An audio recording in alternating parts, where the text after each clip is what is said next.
Sugesti memang sangat luar biasa. Bahkan sugesti ini bisa mempengaruhi pikiran seseorang.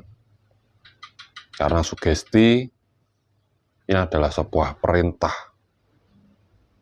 Dan di saat orang masuk dalam rasanya, itu bisa mengendalikan pikiran seseorang tersebut. Keilmuan-keilmuan sugesti banyak dikembangkan di dunia spiritual. Selain hipnotis, bisa gendam, bahkan dilakukan di dunia pengobatan tradisional seperti memindahkan penyakit, mengubah rasa, menghilangkan rasa sakit. Itu sebenarnya adalah permainan-permainan sugesti. Dan sugesti itu sangat penting. Di saat sugesti kita dalam, bahkan apa yang kita ucapkan itu bisa menjadi program dalam pikiran seseorang, sehingga apa yang kita ucapkan bisa terjadi kepada orang-orang tersebut. Banyak orang terpengaruh oleh sugesti-sugesti seperti itu. Banyak sekali terpengaruh. Bahkan dalam sugesti ada sebuah ilmu di mana di saat kita yang makan, orang lain yang kenyang, itu memindahkan rasa kenyang kepada orang lain, sedangkan yang makan diri kita. Itu sebenarnya adalah dari kekuatan rasa dan kekuatan pikiran yang disatukan, sehingga apa yang kita lakukan itu bisa dirasakan oleh orang lain. Ini ada ilmu yang dulu pernah leluhur-leluhur kita lakukan. Karena dari olah rasa dan olah pikir serta ilmu pernapasan yang sekarang dikembangkan di dunia yang modern ini, banyak yang mengembangkan. Makanya keilmuan-keilmuan leluhur itu banyak dicari lagi, digali lagi, ingin dipelajari lagi. Karena orang-orang penuh misteri. Keilmuan leluhur dulu itu penuh misteri. Nah, sebenarnya kuncinya ada di sugesti ataupun kekuatan pikiran kita sendiri-sendiri.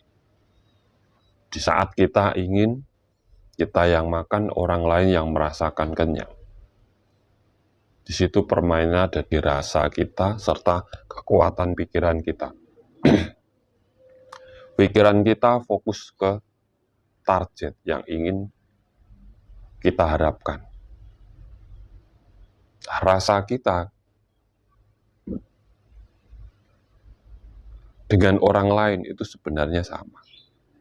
Raga kita dengan raga orang lain itu juga sama. Unsurnya sama. Sama-sama manusianya. Nah, frekuensi pikiran ini bisa sampai ke orang tersebut di saat kita fokus dan memang benar-benar satu titik yang kita tujukan. Kita tahu rasanya kenyang, mereka juga bisa merasakan kenyang.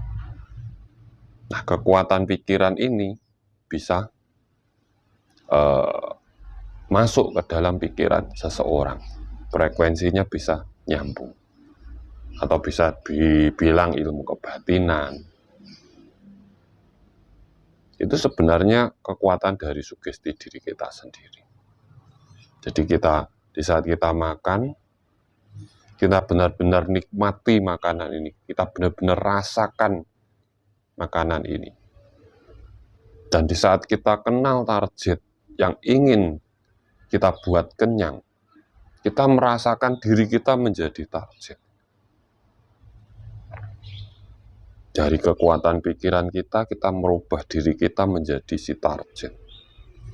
Kita nikmati makan.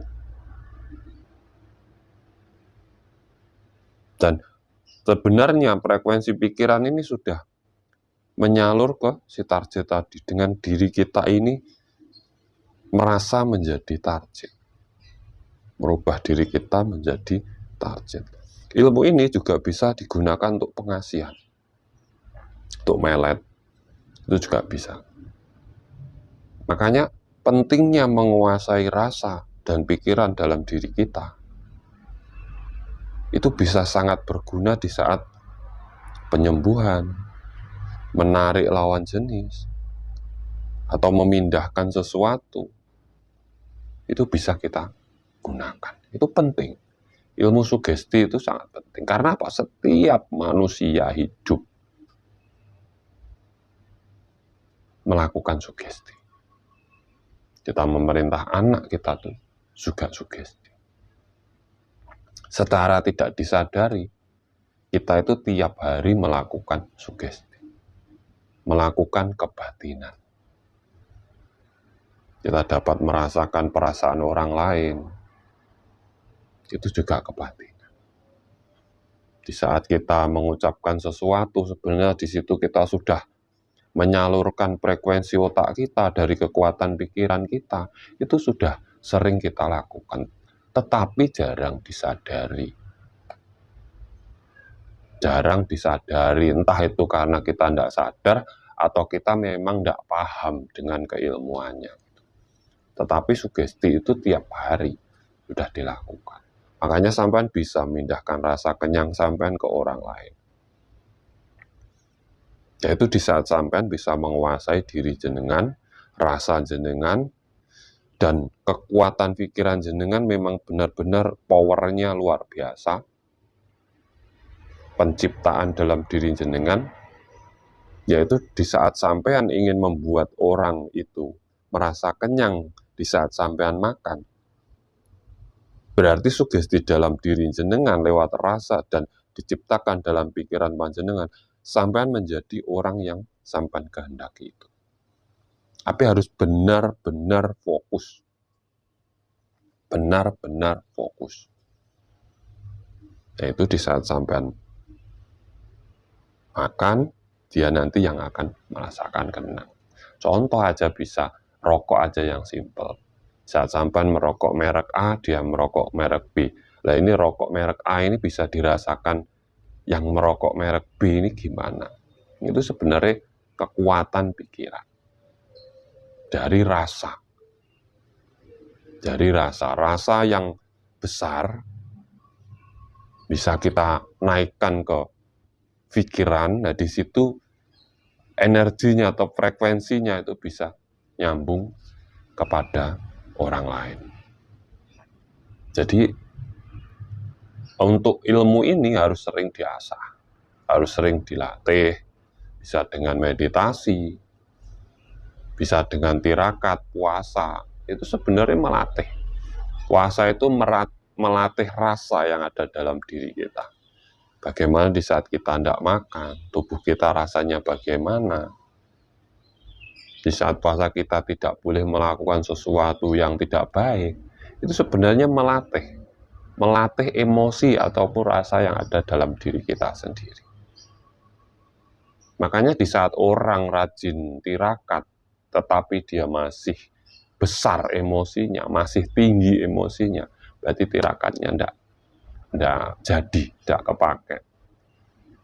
Makanya sebenarnya manusia itu memiliki kekuatan pikiran yang luar biasa. Dan kekuatan pikiran itu tidak bisa diukur.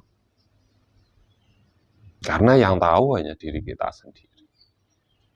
Nah, dari olah rasa, pernapasan, ini bisa menciptakan energi dalam pikiran kita yang sangat luar biasa. Jadi teman-teman semua, tidak rugi sebenarnya kita itu tiap hari sudah melakukan. Tiap hari kita itu melakukan tanpa kita sadari. Makanya contoh ilmu tenaga dalam, ilmu kebatinan, itu sebenarnya sudah kita lakukan setiap hari. Tenaga dalam di saat sampai ngangkat beban, kita gerak gini, ini sebenarnya menggunakan tenaga dalam. Tenaga yang berasal dari dalam diri kita. Tapi kan kekuatannya standar, kita butuhkan saja, makanya kita tidak begitu memikirkannya. Ngomong ini kan juga pakai tenaga dalam. Terus kita menghendaki seorang datang, akhirnya dia datang, itu kan kebatinan. Di saat kita melihat orang susah kita merasa iba dan kita ngasih, itu kan kebatinan sebenarnya. Ilmu itu sebenarnya tiap hari sudah kita lakukan, kurang disadari. Makanya pentingnya kesadaran diri itu di situ. Kenapa kita harus kembali ke pola pikir? Karena pola pikirlah yang menjadi pancer dalam kehidupan tubuh kita, yang menggerakkan sesuatu, yang mengedipkan mata kita, yang buat kita bisa bicara, kita bisa